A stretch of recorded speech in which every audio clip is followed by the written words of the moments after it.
नमस्कार, MP news में आप सभी का बहुत स्वागत है। आपके साथ इस वक्त मैं हूं श्रद्धा बुंदिला। कांग्रेस के पूर्व मंत्री राजा पटेरिया का विवादित बयान सामने आया है। पीएम मोदी को लेकर विवादित बयान दे चुके हैं। पटेरिया के बयान को लेकर अब सियासत का सिलसिला भी गर्मा चुका है। यहां बीजेपी और कांग्रेस आमने सामने आ चुकी है। दरअसल कांग्रेस के पूर्व मंत्री राजा पटेरिया का विवादित बयान सामने आया। इसमें वे कथित तौर पर पीएम मोदी की हत्या की बात कर रहे हैं। हालांकि बाद में पटेरिया जो है वो अपने बयान से पलट गए थे। उन्होंने कहा कि उनका मतलब था कि अगले चुनाव में मोदी को हराओ। इतना ही नहीं, उन्होंने कहा कि ये फ्लो में निकल गया। अब पटेरिया के बयान पर जो बीजेपी है अब हमलावर हो चुकी है। इसी मुद्दे पर आज हम बात करने वाले हैं। हमारे साथ फोन लाइन पर जुड़े हुए हैं कांग्रेस प्रवक्ता के मिश्रा। सर, बहुत स्वागत है आपका एमपी न्यूज में। पटेरिया जी ने एक बयान दिया है, विवादित बयान दिया है पीएम मोदी को लेकर। कांग्रेस और भाजपा अब दोनों ही आमने सामने हो चुकी है और एक दूसरे पर पलटवार किए जा रहे हैं। देखिए, राजा पटेरिया जी ने अपना स्पष्टीकरण दे दिया है। जहां तक कांग्रेस पार्टी का ताल्लुक है, कांग्रेस पार्टी का राजनैतिक जन्म अहिंसा की कोख से हुआ है और इस देश में सबसे पहला राजनीतिक आतंकवाद महात्मा गांधी जी की हत्या से प्रारंभ हुआ था। उस राजनीतिक आतंकवाद के बाद कांग्रेस पार्टी ने इंदिरा गांधी जी को खोया है, राजीव गांधी जी को खोया है और बेअंत सिंह साहब को खोया है जी। तो जिस पार्टी ने अपने नेताओं को अपनी आंखों से बलिदान देते हुए राजनीतिक आतंकवाद की खातिर देखा है, तो वह पार्टी वैचारिक तौर पर भी हिंसा में विश्वास नहीं रखती है। उस लिहाज से कांग्रेस पार्टी राजा पटेरिया जी के स्पष्टीकरण देने के बाद भी उनके पूर्व दिए गए बयान से इत्तेफाक नहीं रखती है। तो उनका व्यक्तिगत मसला है। पार्टी उस बयान से बिल्कुल अपने आप को दूर रखेगी और हम ऐसे किसी भी प्रकार की हिंसा को तरजीह नहीं देंगे।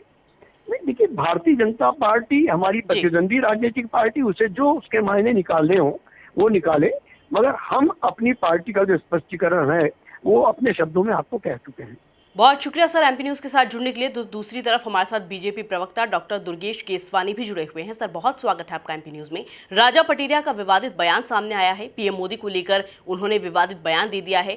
पटेरिया के बयान को लेकर अब सियासत का सिलसिला गर्म हो चुका है। कांग्रेस और बीजेपी आमने सामने हो चुकी है। कैसे देखते हैं आप इसे? देखिए, कांग्रेस लंबे समय से इस तरह के अलग अलग बयान प्रधानमंत्री जी के लिए देती रही है। कभी कोई मौत अगर बोलता है, कभी कोई नीच जैसे शब्दों का इस्तेमाल करता है। अभी मल्लिकार्जुन खड़गे जी ने रावण की संज्ञा देकर माननीय मोदी जी को दी थी। तो ये कांग्रेस का जो मूल चरित्र है, मुझे लगता है वो उसको उजागर करते हैं। ये टुकड़ा टुकड़ा गैंग के समांतर लोग हैं और जिस तरह से भारत जोड़ो यात्रा में आप देखेंगे, सर कन्हैया कुमार जो देश विरोधी ताकतें हैं वो इस यात्रा में शामिल हैं और समय समय पर ये इस तरह के जो बयान देते हैं, मुझे लगता है निंदनीय है। इसकी जितनी भर्त्सना की जाए उतनी कम है और इस पे निश्चित कानूनी कार्रवाई मध्य प्रदेश की तरफ हुई है उनके खिलाफ जिन्होंने ये बयान दिया राजा पटेल। देखिए, क्या सोनिया गांधी जी कांग्रेस की नहीं थी जो उन्होंने मौत का सौदागर कहा था? क्या खड़गे जी, मल्लिकार्जुन खड़गे जी कांग्रेस का नहीं है क्या जिन्होंने रावण का? क्या जो नीच मणिशंकर अय्यर जी ने जो नीच शब्द कहा था, वो ऐसी बहुत लंबी हैसियत है। तो क्या कांग्रेस किस किस को ये उनको कांग्रेस को बताना चाहिए कि जितने भी पूर्व में बयान दिए गए वो उनकी निजी सोच रही होगी, निजी राय रही होगी? क्या जो कांग्रेस की नेत्री सोनिया गांधी जी राष्ट्रीय अध्यक्ष रही हैं?